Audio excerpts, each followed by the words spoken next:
that was the closest thing to me, closest person to me, not thing. And there were times where I didn't think I was ever gonna be happy again. I struggled a lot. It was beyond questioning God. I outright blamed God. Like I was mad at God. I know what it means to be mad at God now.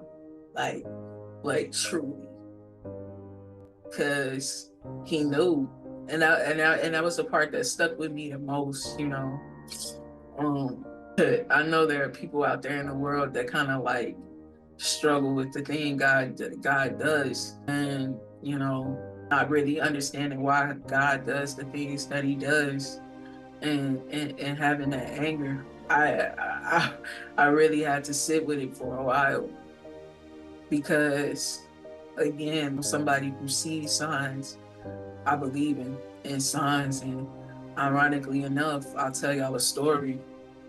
So 2 days before this happened, um, I recorded an episode that is gonna come out. I'm gonna make this episode the next one that comes out after this. But 2 days before I recorded an episode with a beautiful young lady. Her name is Zariah, and she owns businesses. I'm excited to have y'all hear this episode. I want to apologize because this episode was supposed to come out a long time ago, but things happened and it didn't come out the way that I wanted it to. But you know, here we are today. And that'll be the first episode that I put out, because I really do feel bad for pushing this episode back, but I just couldn't do it. The long story short, there's a part in this episode where she talks about losing her own father. And we talk about how that happening kind of put her on a particular path to where she is now. And I talked about it in such a matter of fact way. It's eerie to think about it now. And I hesitate to edit that video. I like dread the moment of having to edit that video, but who knows, it could be helpful when that time comes. But she talks about her experience of going through that. And then there's another part of the episode where she talks about vultures and seeing vultures until it was time for her to make a certain change in her life. I don't really want to spoil it. Y'all can listen to the episode to figure out what I mean.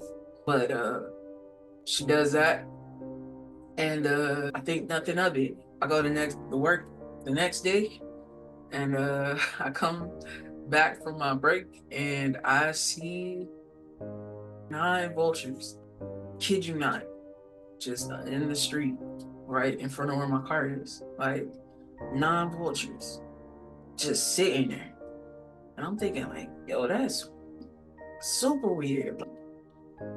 I've never seen anything like that in my life. I don't think anything of it.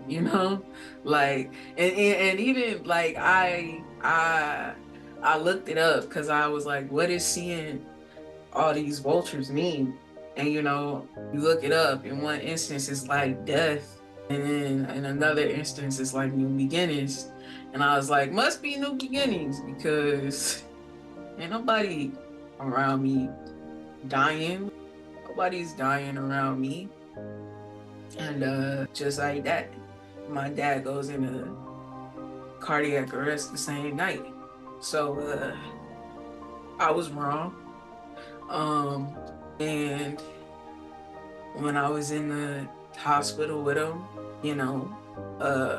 because he was still alive for a couple of days. But when we were in the hospital, and even up to the point where he actually passed away, I'm just like, God, you knew, huh? Like, you knew what you were gonna do to me. You knew what you were about to put me through. And if y'all really listen to the show and y'all been here, y'all know I'm the person that knows God knows. I'm that person that'll tell you it happens for a reason. And it's not that, it's still true. Even to this day, it's still true. I hate that I had to lose my dad, but I have to trust that it's for a reason. I literally just have to practice what I'm preaching right now. And it sucks terribly, but I know I'm not the only one who's ever had to deal with it. I just had to get through it myself for me and my story. But yeah, I was angry at God for a while because he knew.